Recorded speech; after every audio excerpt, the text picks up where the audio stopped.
Hello friends, welcome to my YouTube channel. आज हम लोग जो हमारा चैप्टर था हिंदी पेडागॉजी में भाषा अधिगम एवं अर्जन, उसका पार्ट 3 कंप्लीट करेंगे। और ये सारे वही क्वेश्चन होंगे जो विगत वर्षों में सीटेट के एग्ज़ाम में पूछे गए हैं।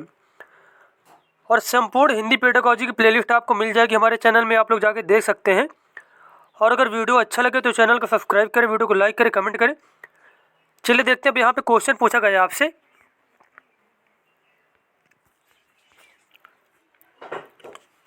अब यहाँ पे आपसे क्वेश्चन पूछा गया है, प्राथमिक स्तर पर किसी गतिविधि या किसी खेल के लिए अनुदेशन दिया जाना चाहिए।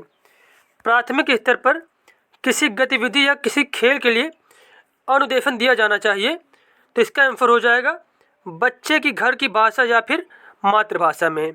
बच्चे की घर की भाषा या फिर मातृभाषा में उसको अनुदेशन देना चाहिए, जो बच्चा क्या है, प्राथमिक स्तर पर जो बच्चा है। तो यहाँ पे ए ऑप्शन हमारा बिल्कुल सही हो जाएगा।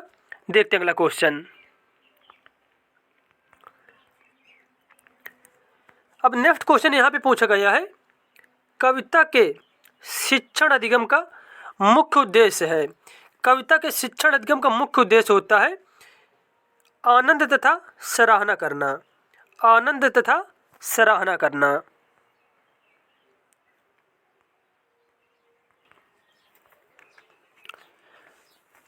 अब आपसे क्वेश्चन यहाँ में पूछा गया है, व्याकरण सीखने में कार्यविधि ज्ञान को के रूप में जाना जाता है।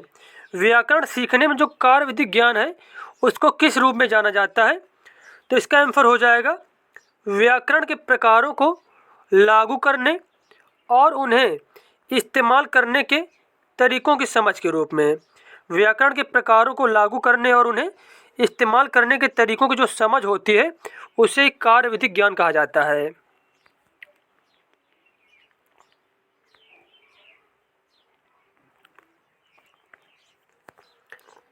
राष्ट्रीय शिक्षा नीति 2020 में विदेशी भाषाओं जैसे कोरियन, जापानी, थाई, फ्रेंच, स्पेनिश, पुर्तगाली और रूसी के अध्ययन के रूप में अनुशंसा की गई है। मतलब ये जो विदेशी भाषाएं यहाँ पर बताई गई हैं, इसको किस रूप में अध्ययन करने की अनुशंसा की गई है? तो इसका आंसर हो जाएगा अतिरिक्त भाषाओं के रूप में। अतिरिक्त भाषाओं के रूप में। अब देखो यहाँ पे कुछ इंपॉर्टेंट पॉइंट दिए गए हैं, जैसे कि एनईपी 2020 जो है, जिसे भारत सरकार ने 29 जुलाई 2020 को घोषित किया और उसके अध्यक्ष थे के कस्तूरीरंगन। कौन थे? के कस्तूरीरंगन थे। और एनईपी 2020 में जो विदेशी भाषाएं हैं उनको अतिरिक्त भाषाओं के रूप में मान्यता प्रदान की गई है।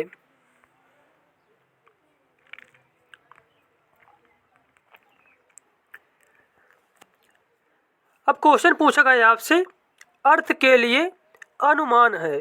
अर्थ के लिए अनुमान है तथ्यों तथा तर्कों पर आधारित अर्थ निकालना। तथ्यों तथा तर्कों पर आधारित अर्थ निकालना।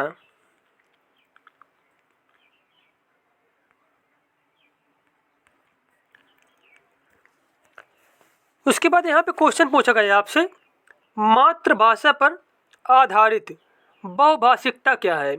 तो मातृभाषा पर आधारित बहुभाषिकता से यह तात्पर्य होता है कि शिक्षार्थी अपनी विद्यालयी शिक्षा अपनी मातृभाषा में प्रारंभ करते हैं तथा आगे कम से कम 2 भाषाएं और पढ़ते हैं। क्या करते हैं? जो बच्चे होते हैं, शिक्षार्थी होते हैं, अपनी विद्यालयी शिक्षा अपनी मातृभाषा में आरंभ करते हैं और उसके बाद कम से कम उसमें से 2 भाषाएं और पढ़ते हैं, तो उसे ही बहुभाषिकता कहा जाता है।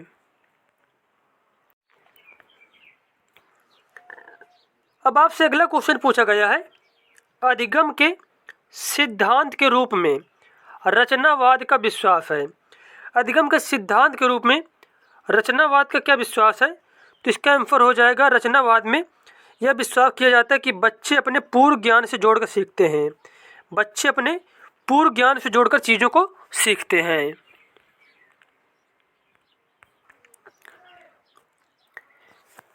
अब देखो यहाँ पे अधिगम की कुछ विशेषताएं बताई गई हैं, जैसे कि सीखना अधिगम है। सीखना ही क्या है? अधिगम है। अधिगम व्यवहार परिवर्तन है। अधिगम नवीन ज्ञान प्रक्रियाओं को ग्रहण करता है। अधिगम आदतों के निर्माण की प्रक्रिया है। अधिगम अनुभवों का संगठन है। अधिगम कार्य व उत्पादन है। अधिगम अनुकूलन है। तो ये सारे जो फैक्ट यहाँ पे जो पॉइंट बताए गए हैं, ये सारे आपको याद रखने हैं।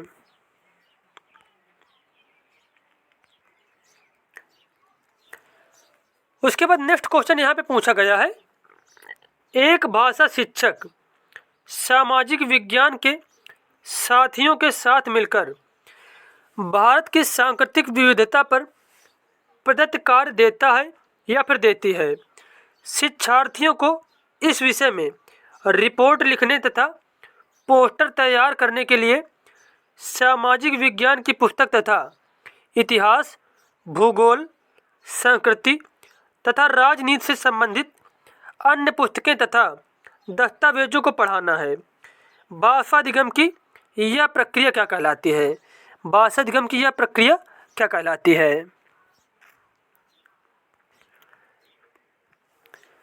तो इस क्वेश्चन का आंसर हो जाएगा कि ये जो भाषा अधिगम की यह प्रक्रिया कहलाएगी समूची पाठचर्या में भाषा। क्या? समूची पाठचर्या में भाषा।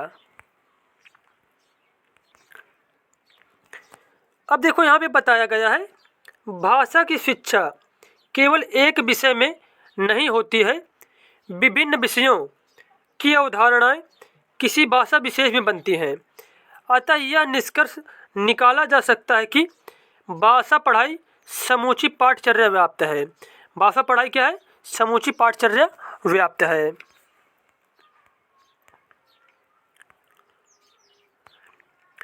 उसके बाद यहाँ पे क्वेश्चन पूछा गया है, एक बच्ची अपने माता पिता के साथ बिहार से मुंबई आती है तथा वह विद्यालय में हिंदी, संस्कृत तथा अंग्रेजी सीखती है तथा अपने पड़ोस एवं विद्यालय में अपने मित्रों से मराठी भाषा बहुत अच्छे से सीखती है।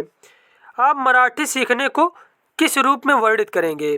तो मराठी क्या करती है? वो किसी से मतलब जो सीखती है, तो इसको कहा जाएगा भाषा अर्जन कहा जाएगा, क्योंकि वो अपने आप पड़ोस से सीखती है। उसको मतलब क्या करती है? प्रॉपर रूप में इसकी तैयारी नहीं करती है। तो इसका आंसर हो जाएगा मराठी। वो किस रूप में वर्णित करेंगे? तो मराठी हो जाएगी भाषा अर्जन। क्या हो जाएगी?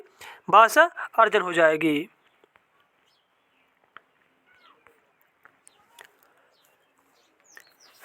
नेक्स्ट क्वेश्चन यहाँ पे पूछा गया है, किसी शिक्षार्थी को एक पाठ सामग्री पढ़ते समय कुछ संकेत मिलते हैं जो उसे अर्थ ग्रहण की प्रक्रिया में मदद करते हैं। यह किस रूप में जाना जाता है? कोई शिक्षार्थी क्या कर रहा है? कोई पाठ अपना पढ़ रहा है, फिर उसमें से उसको कुछ संकेत मिलते हैं जो उसका अर्थ निकालने में, अर्थ ग्रहण करने में उसकी मदद करते हैं। तो उन्हें किस रूप में जाना जाएगा? तो यह किस रूप में जाना जाता है? इसका आंसर हो जाएगा अर्थगत संकेत के रूप में। अर्थगत संकेत के रूप में।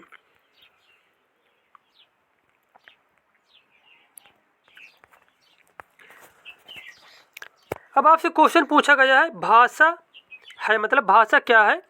तो इसका आंसर हो जाएगा नियम संचालित व्यवस्था है। भाषा क्या है? नियम संचालित व्यवस्था है।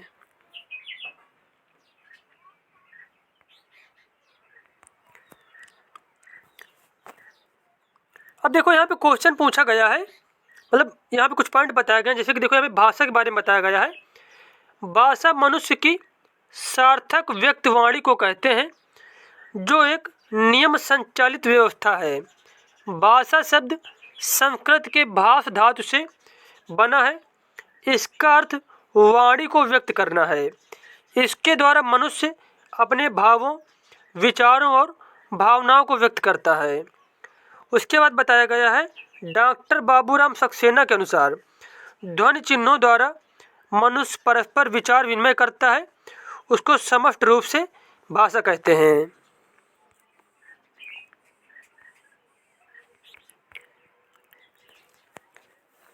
उसके बाद नेक्स्ट क्वेश्चन यहाँ पे पूछा गया है, जब विद्यार्थी आनंद के लिए पढ़ते हैं, इसका तात्पर्य वे में संलग्न है। जब विद्यार्थी आनंद के लिए पढ़ते हैं तो इसका तात्पर्य है कि वह विस्तार से पठन में संलग्न है। कैसे संलग्न है?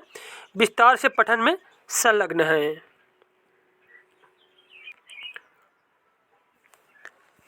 अब आपसे यहाँ पे क्वेश्चन पूछा गया है, वैज्ञानिक ऐसा क्यों कहते हैं कि बच्चों से बात करना बहुत महत्वपूर्ण है? तो वैज्ञानिक इसलिए ऐसा कहते हैं, इससे भाषा की ध्वनियाँ सीखने की शुरुआत होती है। इससे भाषा की जो ध्वनियाँ हैं वह सीखने की शुरुआत होती है। तो यहाँ पे सी ऑप्शन जो बिल्कुल ही सही हो जाएगा।